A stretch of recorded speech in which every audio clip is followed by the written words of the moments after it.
Major support for Carolina Business Review provided by Colonial Life, providing benefits to employees to help them protect their family, their finances, and their futures.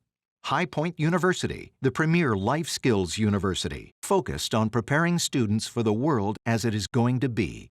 And Sonoco, a global manufacturer of consumer and industrial packaging products and provider of packaging services with more than 300 operations in 35 countries.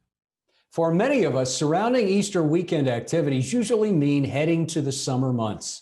I'm Chris William, and welcome again to the most widely watched and longest running program on Carolina business, policy, and public affairs. What will happen with tourism this year? Will it bounce back? And what about summer school? Will we see widespread summer school sessions? We start our dialogue now. Gratefully acknowledging support by Martin Marietta, a leading provider of natural resource-based building materials, providing the foundation upon which our communities improve and grow. Blue Cross Blue Shield of South Carolina, an independent licensee of the Blue Cross and Blue Shield Association. Visit us at southcarolinablues.com. The Duke Endowment, a private foundation enriching communities in the Carolinas through higher education, healthcare, rural churches, and children's services. On this edition of Carolina Business Review, Cecilia Holden from My Future NC, Swati Patel from the South Carolina Chamber, and special guest, Curtis Loftis, South Carolina Treasurer.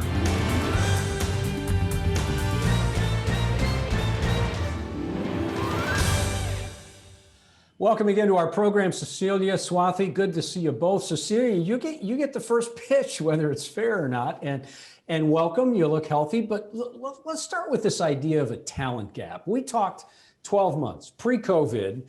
A lot of businesses, a lot of administrators, a lot of public policy said we don't have the people to fill the jobs, and now that seems exacerbated. Is that a fair representation? That it's even harder? That is correct. We have seen significant impact on our education systems and our workforce during the pandemic. And I think it's changed what the workforce is going to look like when we come out of this pandemic. So absolutely. Swati, same question. Without question, yes. We have had companies actually here come to us saying, we've got 80 positions to fill. We need to fill them in the next 2 weeks. Can you help us do that? And so we do have a lot of situations where businesses are actually saying, we have a workforce shortage. And again, that's in certain industries. It's certainly not widespread, but it is something we hear a good bit about, just like we did pre-pandemic. Mm-hmm. Cecilia, I want to come back to you and specifically as your day job in My Future NC.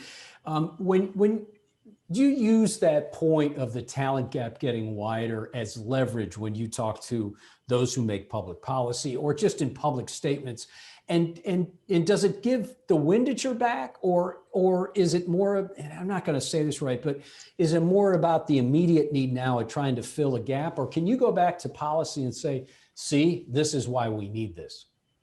Absolutely. So the work of My Future NC is not unlike what's going on across the nation.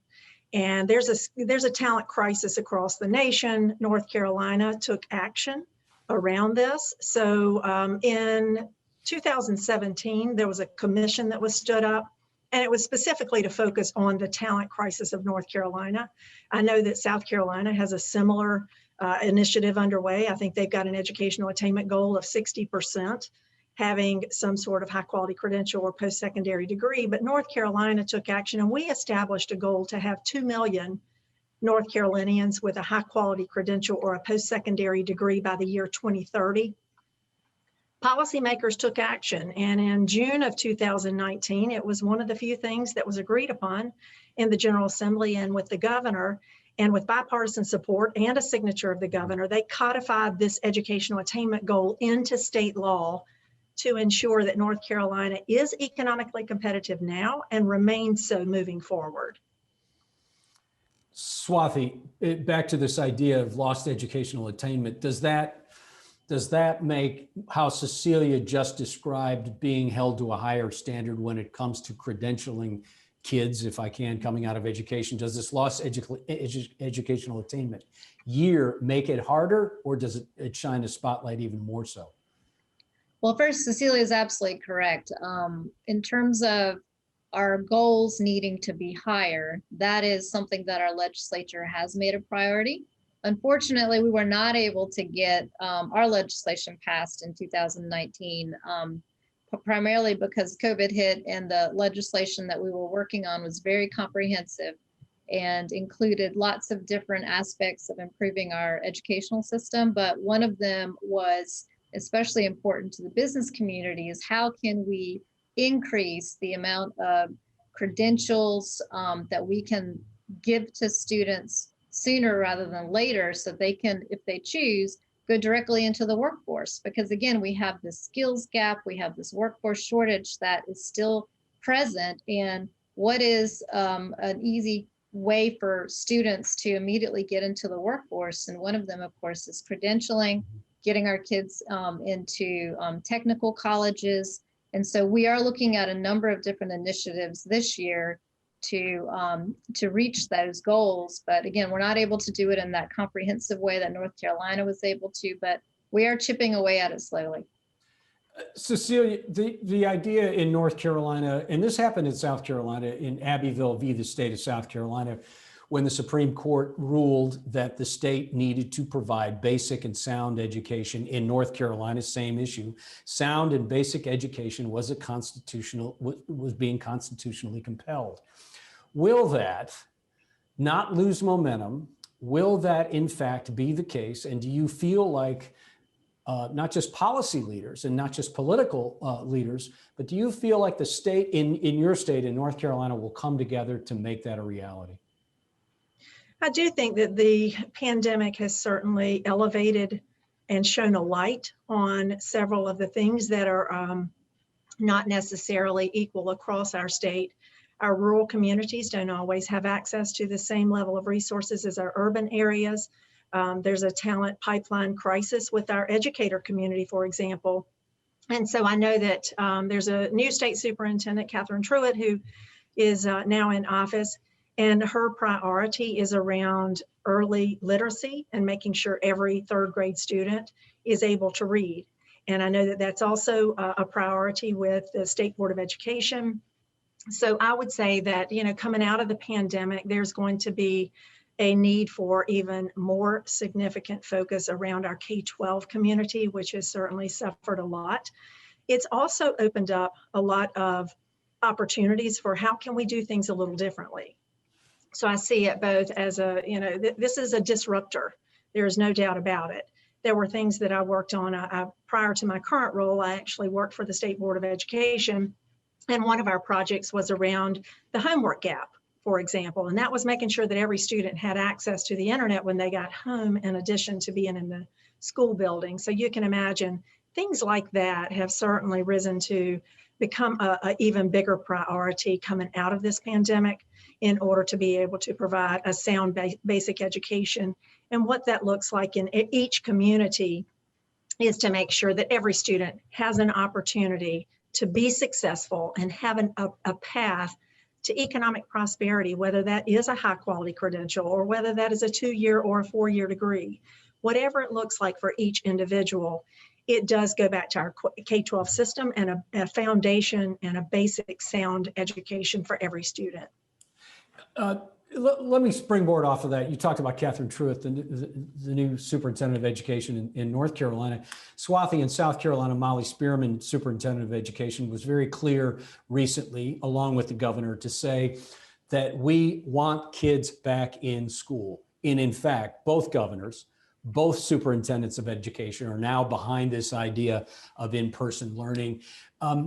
Would you expect that to pick up momentum, and would you expect that to accelerate pretty dramatically between now and whatever a summer session would look like?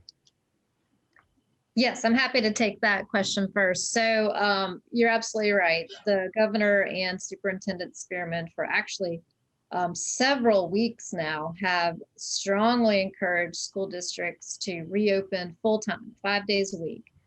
That has not yet happened in South Carolina, and we've been slow to get there. But what I will say is, as of next week, our governor announced that vaccinations will now be available to teachers. And so I think that will now prompt school districts to finally say, we're going to open up. In fact, I can tell you from personal experience, my own kid's school district finally announced that by the end of this month, there is a plan in place for them to fully reopen. So I do think we're going to see that happen over the next few weeks, and hopefully get almost all of our school districts back to some normal operations. Cecilia, is North Carolina just about there, as Swati just described? What she just described is what I'm seeing in North Carolina as well. I think it's also fair to say that we've had some districts who have been in person all along. And so it's varying levels. It depends on, of course, density and a lot of other factors that play in. But I think that you're going to see momentum continue. Joining us now is somebody that sits at the top of the Palmetto State's financial structure. He knows a little bit about finance, and a good thing. He is the state treasurer for South Carolina. We welcome the Honorable Curtis Loftis. Mr. Treasurer, welcome to the program. Nice to see you again. You look healthy. Well, thank you. Nice to see you. So how is South Carolina doing after 12 months of what could be fairly financially brutal? Well, I think we're doing much better than we could be. I'm happy to say that things could be a lot worse. South Carolina is a fiscally conservative state, so we tend not to have those big swings that a lot of states do. And that's really apparent on my nationwide calls with treasurers, or the White House to get all the treasurers on the phones, things like that. And you hear some states where the treasurers sound like they're just ready to climb under the bridge, and other states are just moving right along. And South Carolina's been fortunate. Our tax collections are up a little bit this year. Our revenues are going to be a bit better than we thought. We're going to have about $1 billion additionally in this year's revenue in the state's budget. And then the overall big budget, but the other funds in the federal budget, is going to be up about $2.2 billion. So we think we'll have a significant budget that'll reach our goals, and that is not including the $1.9 trillion COVID bill. Your Honor, when you look at the overall state, as you just described it, you talk about the financial health of it. That's one thing. When you drill down to the next level, to municipalities, and when you have cities and communities that were stretched financially before COVID and before the public health crisis, how do they fare? Is the number of, and I hate to use the term insolvencies, but maybe illiquid communities that can't meet obligations, has that number gone up? Are there more of those? Is that an alarming number to you? It has. Our unemployment number is within about a point of where we were before COVID, unless you add in the hospitality and leisure business. And that's what's really hurting. They're about 15, 16 points down in unemployment. So that's a real problem for us. You get around the coast, certain cities are hit in different ways. Hilton Head is almost fully recovered, but then Charleston has not. So it's one of those, some of these things are inexplicable, but it does affect on a regional basis. We have a problem in the state anyway with some of these very small towns that really ought not be a town. And there's been some talk about how to handle those. My office is involved with some of those discussions, but it's a hang up from the old days of long ago. Mm-hmm. Okay. All right. Cecilia, question? Certainly. So I want to focus on educational attainment and how that applies to the work that we're doing with My Future NC. In North Carolina, our treasurer, Dale Falwell, sits on the State Board of Education, but I don't believe that that is necessarily true in South Carolina. Treasurer Loftis, what role do you see the treasurer playing in educational attainment overall?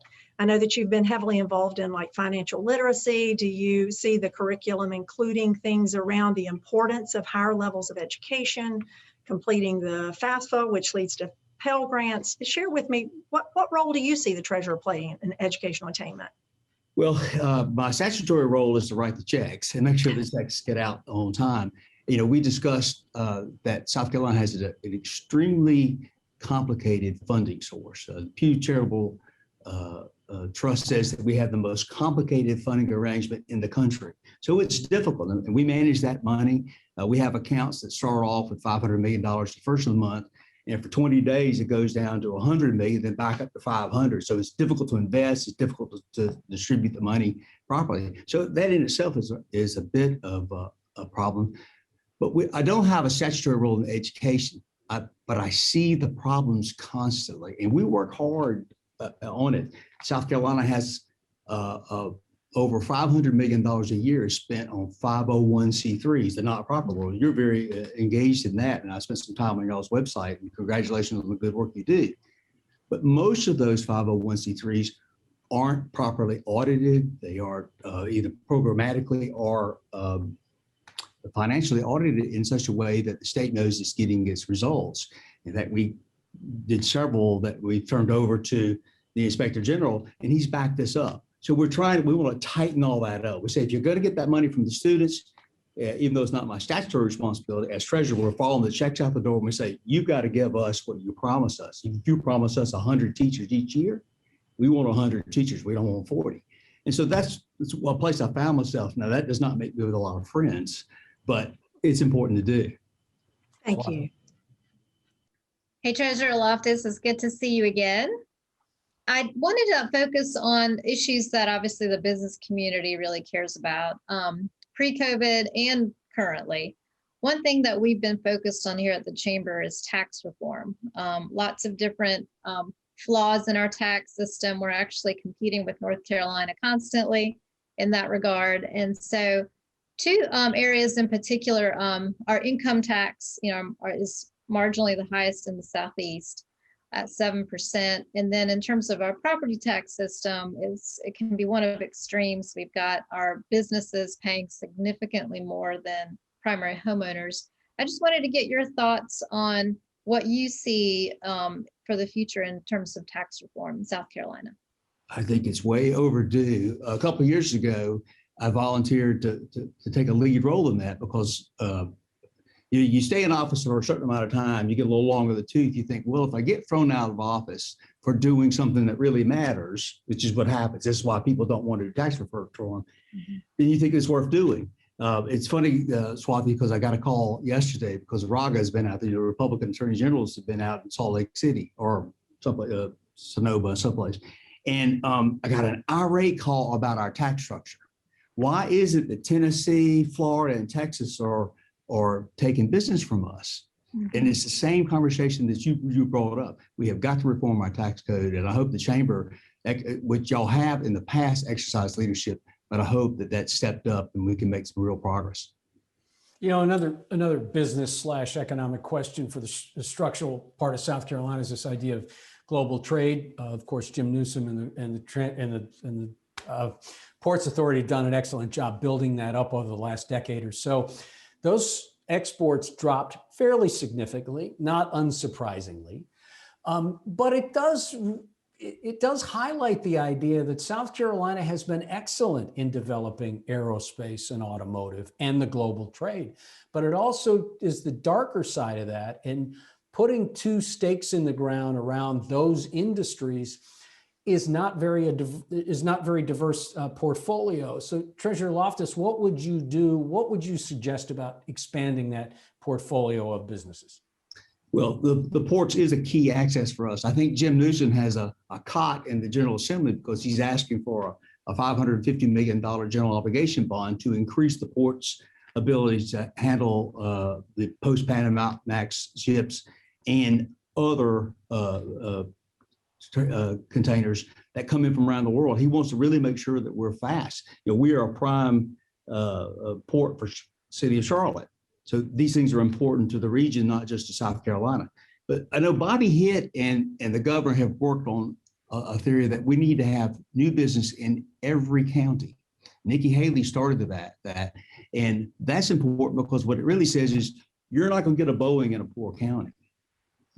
But you're going to get something that's more appropriate for the workforce. And I think in the last couple of years, I would be surprised if we didn't have some type of announcement in every county that was of importance.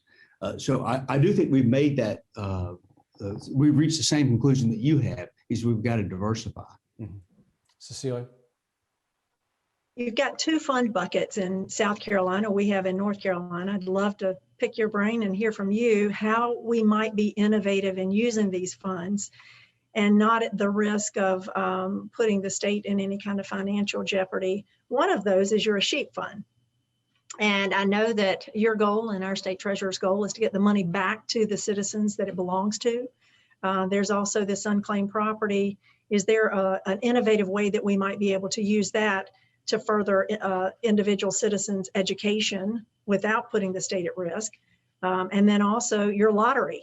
What percentage is going to education in South Carolina, and any ideas there on better use of those funds?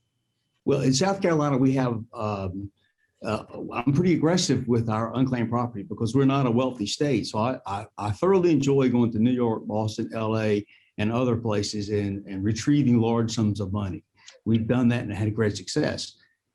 We have, we turn in South Carolina, except for our refund liability, we turn that money over to the state and they use it at present. So we give them anywhere between $15 and $45 million a year. So they'll take that and use that in the state's operations. We do have a claim on that, so we can always get it back. I have suggested in the past that that money be used for certain education purposes, but my suggestion did not go far. So we'd like to do that. I think you have to earmark certain funds like that because if you don't, they end up just in this big pie, this $31 billion budget. So what's $45 million? It's a small amount of money is what they look at. But if you're talking about funding technical schools or certain counties that have technical schools that are underutilized, it's a tremendous opportunity. What was the second fund? I forgot. You got the lottery. I don't know that falls under you, but would love to hear from you what percentage you use towards education. We are very fortunate. We use a lot of lottery funds. All of the lottery funds go for educational scholarships or other aspects of education. They've been ring fenced pretty well. It's about almost $500 million a year now. We asked for some detailed information and made several officers work a whole lot to prove that to us here just recently. And they have. Now, it does include money for school buses and things like that, not just scholarships, but it is being spent on education. So that's a pleasant surprise. Wonderful. Question. Yeah, so Treasurer Loftis, I'm curious, you mentioned this a little bit about the economic outlook and our revenues at the beginning, but can you drill down a little bit more? We are anxiously awaiting what those revenues are going to be looking like. I know the Board of Economic Advisors will be meeting soon here in South Carolina. Everyone seems to be waiting to see what those tax collections will ultimately be in April so that we know really what we're working with in terms of a budget. Can you drill down a little bit more into what you foresee in your crystal ball? Well, you've mentioned the two big things. That one, everything we do now are just estimates, and the figures I used a few minutes ago, I should have mentioned, those were from the House budget. I left out two important dollar amounts. One is the $525 million legal settlement from the Savannah River plant. They haven't decided how they spend that, and that's one of those decisions is made on high, and they'll roll it out, and I'll know about it when everyone else does. But that's a lot of money. And also, there's the $1.2 to $2 billion that we'll receive from the COVID virus. Mm-hmm. So one of the problems we have is not going to be that we don't have enough funds. It's just that if we're able to calculate the amount of funds that will reoccur next year. Like lottery funds are up because people have had a lot of money's been spent out there in these COVID checks. So people pick up an extra $5 at the pantry store and play the lottery. So those numbers are up, and sales tax numbers are up. So far, there's about $440 million above the anticipated amount of income tax has been filed. So that's up. So again, you have to be careful. But all things considered, we're doing as well as we can be expected, I think. And a lot of that goes back to the same people that I get mad with on a regular basis. They're very conservative in their financial dealings. And that's what we have here. We, of course, the numbers given before, that funds both of our reserve accounts. One's at 2% of the budget and the other's at 3%. That's roughly $450 million for one and about $250 for the other. You add that with the 500 million in COVID funds they've set aside already, plus the others, I think we're prepared unless things really go off the cliff. We have literally less than a minute left. After all this, I'm just going to call it stimulus dollars or help from the federal government, when that is all spent and applied and deployed, will there be a bit of a hangover? A lot of that will depend, of course, on two things. One, does retail and leisure, hospitality and leisure take off? If we're lucky, that'll be this summer when we move into our big season, and that'll be a big thing for us. But the other, of course, is what happens nationally. Yeah.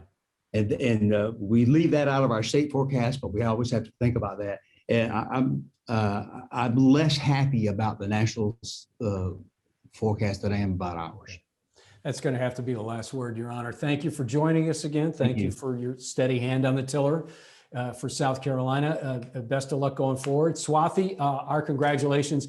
And this is understating it, but being the gatekeeper at the South Carolina Chamber, every time we turn around, we always hear good things about your leadership, but thank you for that. And Cecilia, as well at My Future NC. Thank you all for joining us. Be safe, be happy. Until next week, I'm Chris William. Good night. Major funding for Carolina Business Review provided by High Point University, Martin Marietta, Colonial Life, the Duke Endowment, Sonoco, Blue Cross Blue Shield of South Carolina, and by viewers like you. Thank you.